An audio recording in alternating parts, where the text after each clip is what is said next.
Buenos días, compañeros. Mi nombre es Esteban de la Cruz Servín y les vengo a dar la clase de historia. En esta clase vamos a hablar sobre el tema de la independencia de México. Sé que muchos dirán que este es un tema demasiado común, pero muchos no le han prestado la atención que requiere y no saben sobre nuestra independencia de nuestro país. La historia de México en la independencia mexicana. Morir es nada cuando por la patria se muere. José María Morelos de Pavón. Les voy a explicar la fecha y el día en que nuestra nación fue independizada.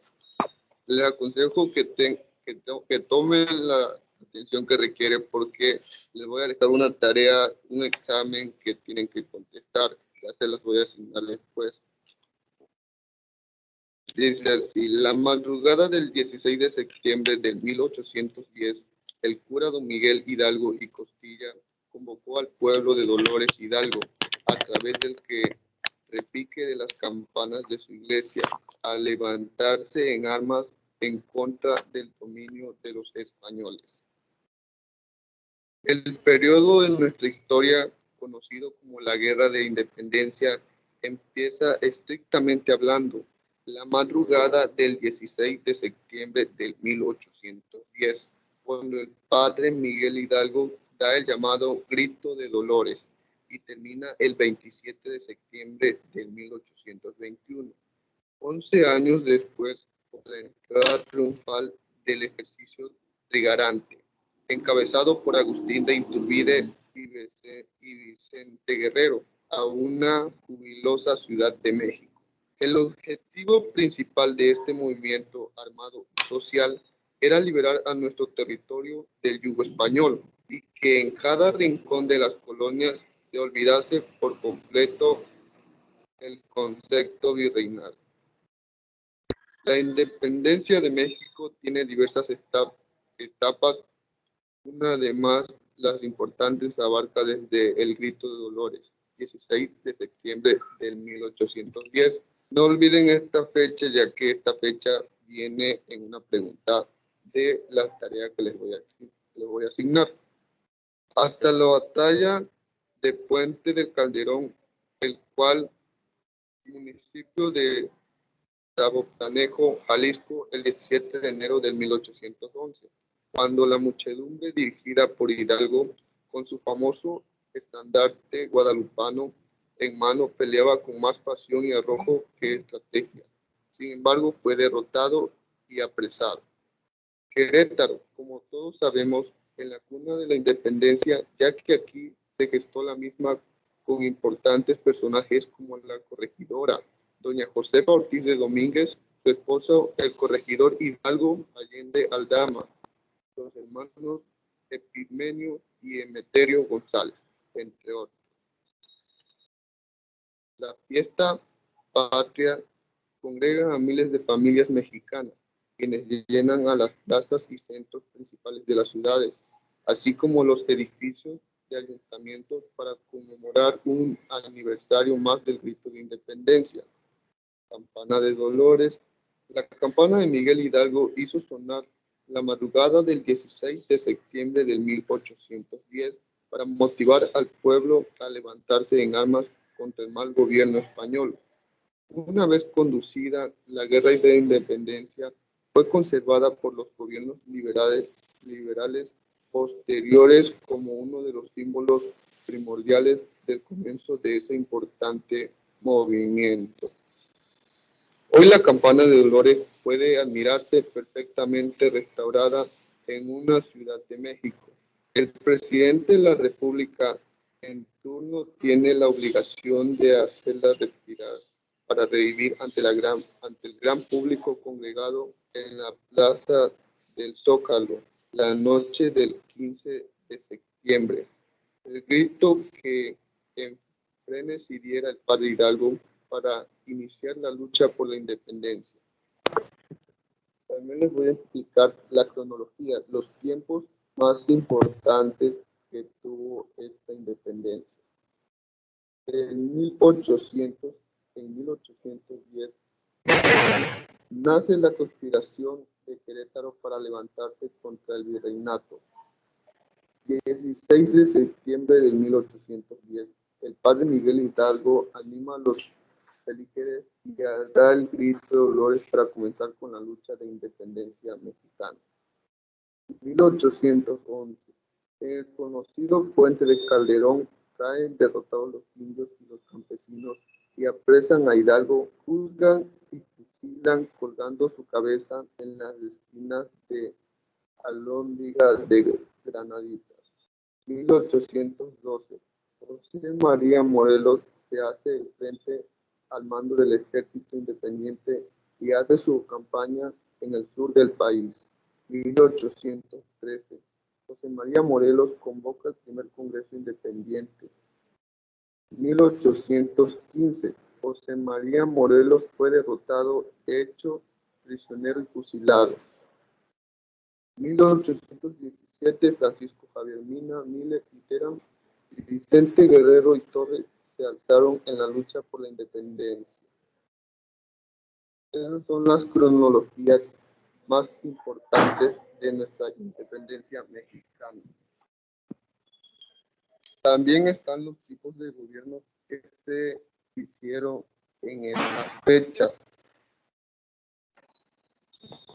A continuación se las voy a explicar. ¿Tienen alguna duda hasta este punto?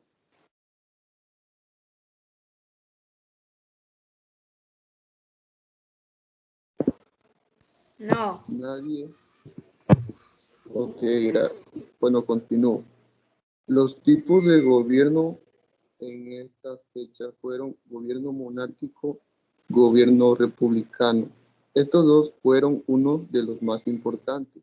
El gobierno monárquico, el Imperio Mexicano, fue un estado que nació como resultado del movimiento independentista de Nueva España. Su periodo histórico comprende desde la misma de los Tratados de Córdoba en 1821 hasta la proclamación del Plan de Casamata y la instauración de la República Federal en 1823. México fue la única nación que adoptó un régimen monárquico después de su independencia de España. Es una forma de gobierno en la que el país se considera un asunto público y donde las oficinas de Estado son elegidas o designadas en lugar de heredar.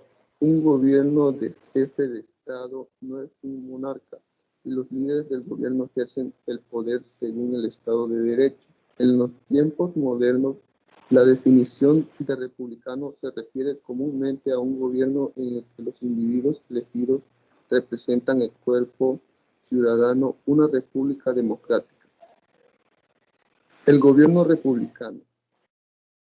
El republicanismo es una filosofía política orientadora de los Estados Unidos. Ha sido una parte importante del pensamiento cívico americano desde su fundación. Hace hincapié en la libertad y en los derechos individuales inalienables como valores centrales, haciendo a la gente soberana como un todo. Rechaza la monarquía, la aristocracia y el poder político heredado. Espera que los ciudadanos sean independientes en su desempeño de deberes cívicos y rebaje la corrupción. El republicanismo americano fue fundado y practicado por los padres fundadores en el siglo XVIII. Para ellos, según un equipo de historiadores, el republicanismo representaba más que una forma particular de gobierno. Era un estilo de vida, una ideología central, un compromiso intransigente a la libertad de un rechazo total de la aristocracia. Esas fueron las dos formas de gobierno más importantes que hubo en nuestro país. Les pregunto de nuevo, ¿tienen alguna duda?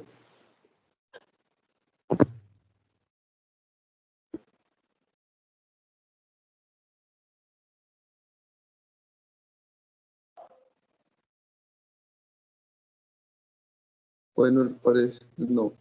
A continuación, les voy a dejar un cuestionario que tienen que responder en línea. Les voy a dar máximo 10 minutos para que respondan este cuestionario. Aquí se los acabo de dejar en los comentarios de la clase.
También les voy a dejar un enlace para que vayan a ver un video en YouTube y comprendan más sobre el tema, ya que este tema es un tema muy importante para nuestra nación y para cada uno de nosotros como miembros de este país mexicano.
¿Ya terminó alguien de contestar el cuestionario?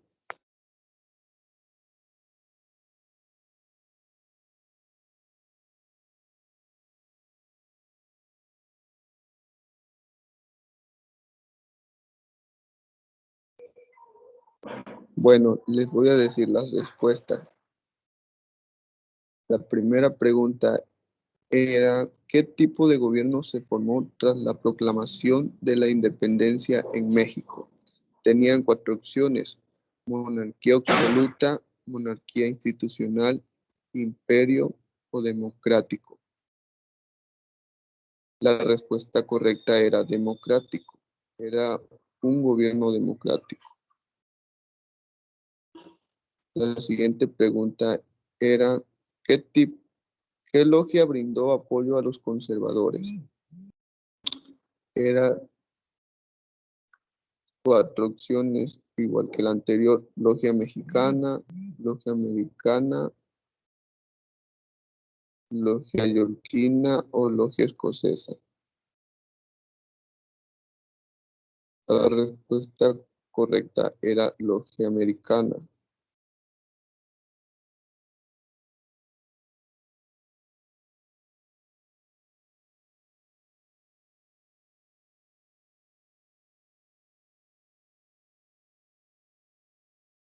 Bueno, vamos con la siguiente pregunta. ¿Qué logia brindó apoyo a los liberales? Igual que la anterior, tenían cuatro opciones. Todas creo que tenían cuatro opciones: logia mexicana, logia yorquina, logia escocesa o logia americana. En esa, la respuesta correcta era logia americana. La siguiente pregunta consistía así: la Constitución de 1824 estableció la República centralista y monárquica, federal, representativa y popular, socialista y federal, popular y democrática. La respuesta correcta era federal, representativa y popular, porque esa es nuestra nación.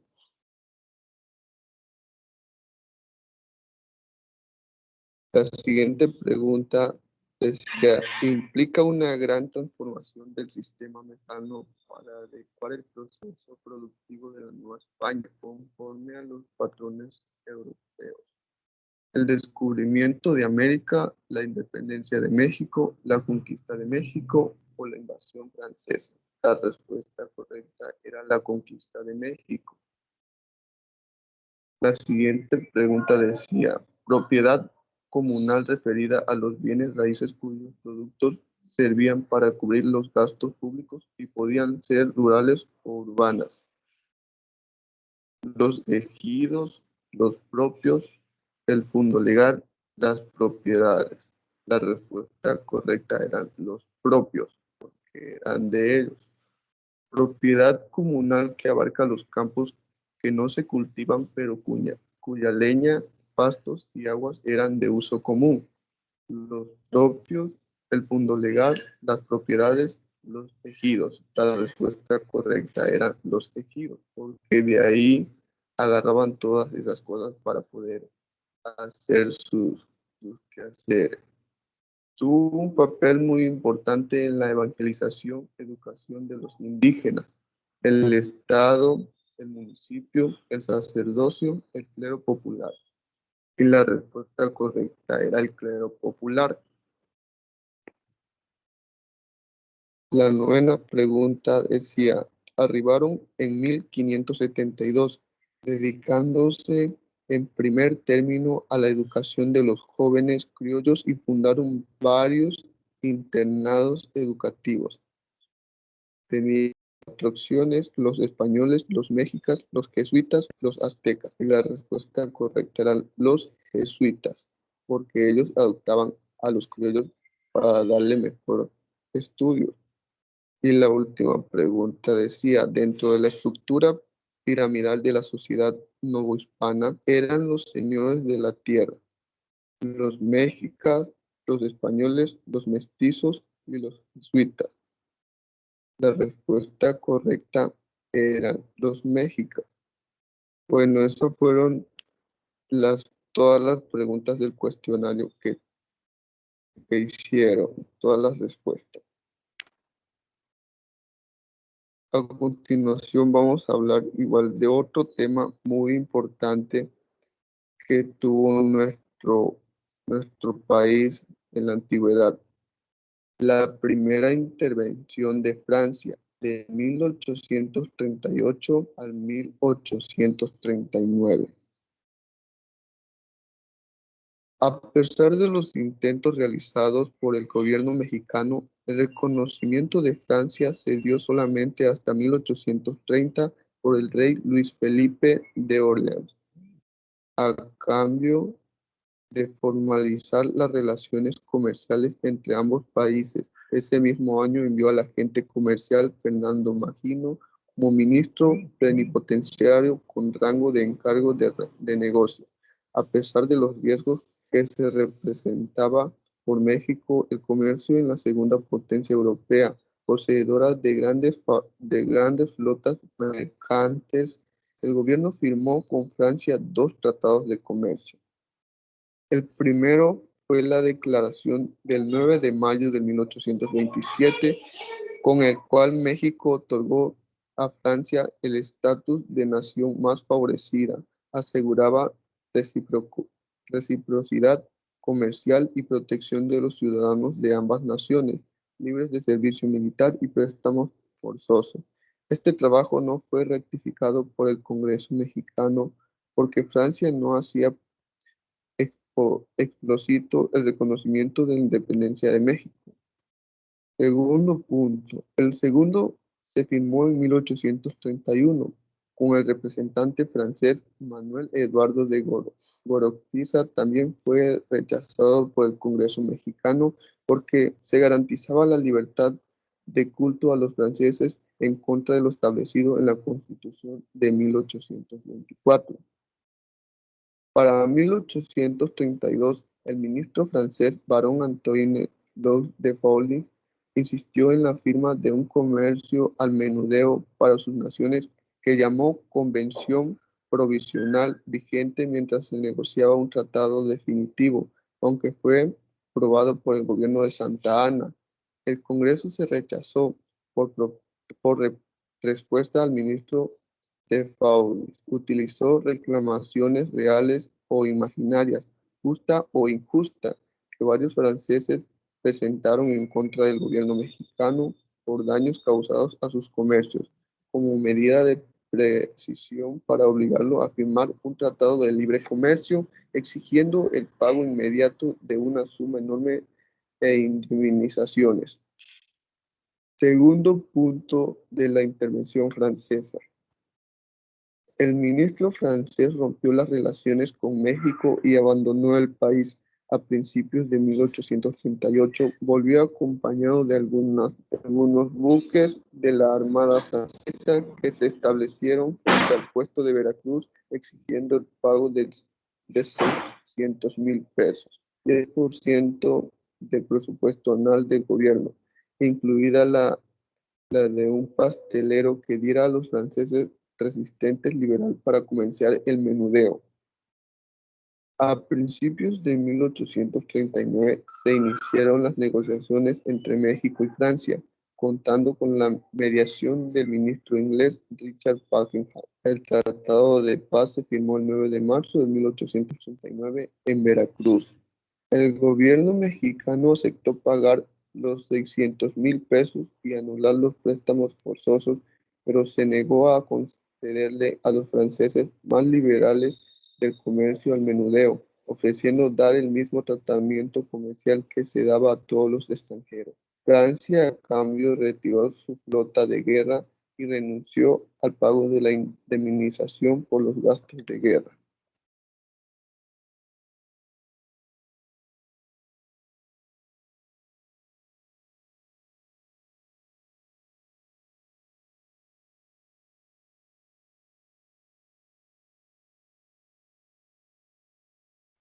A pesar de haberse logrado la paz, los problemas internos del país hicieron imposible cubrir la deuda, la cual creció de manera exorbitante en 1862 la suspensión de pago de los intereses de la deuda por el presidente Benito Juárez fue el pretexto para justificar una nueva invasión militar a México.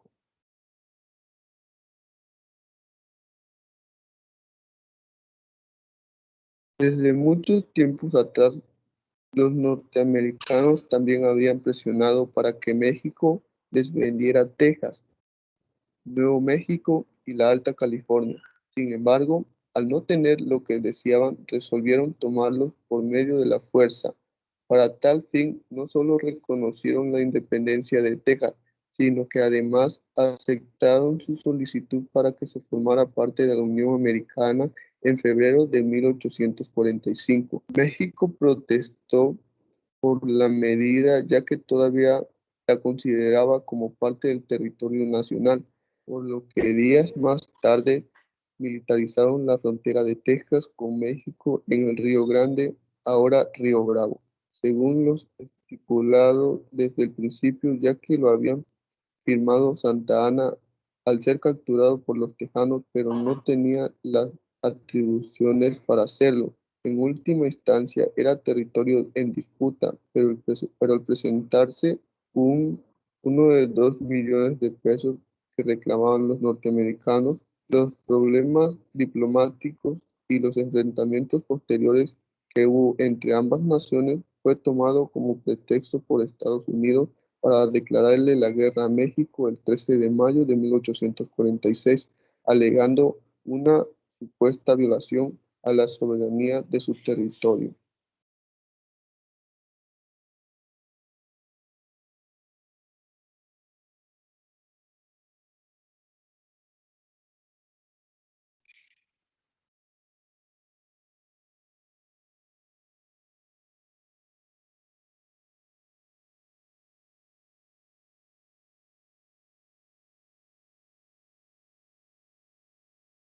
Bueno, a continuación les voy a hacer unas preguntas de acuerdo con lo que ya les leí y espero que respondan. La primera es, ¿qué diferencia existe entre un gobierno republicano y democrático y una dictadura? ¿Alguien me puede responder?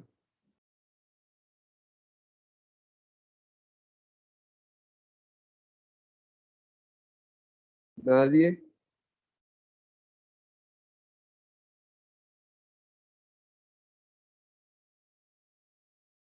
Bueno, al parecer nadie.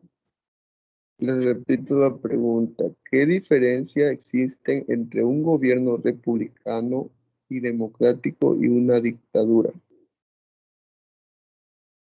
Un gobierno republicano es el que tiene a un gobierno elegido, por decir así, al presidente sin que se ejerza una democracia.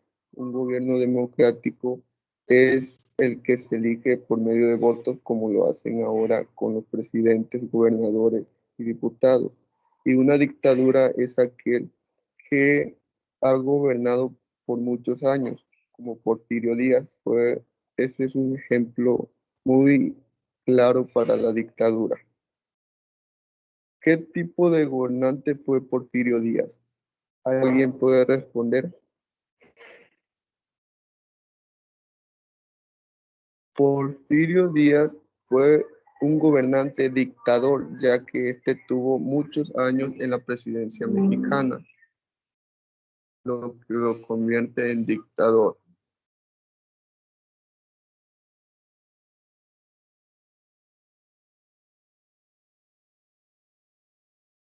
Bueno, eso fue todo por la clase de hoy. Les agradezco que hayan puesto atención, si la pusieron, si no, pues también. Y espero y se cuiden y que tengan una bonita tarde. Igualmente, gracias.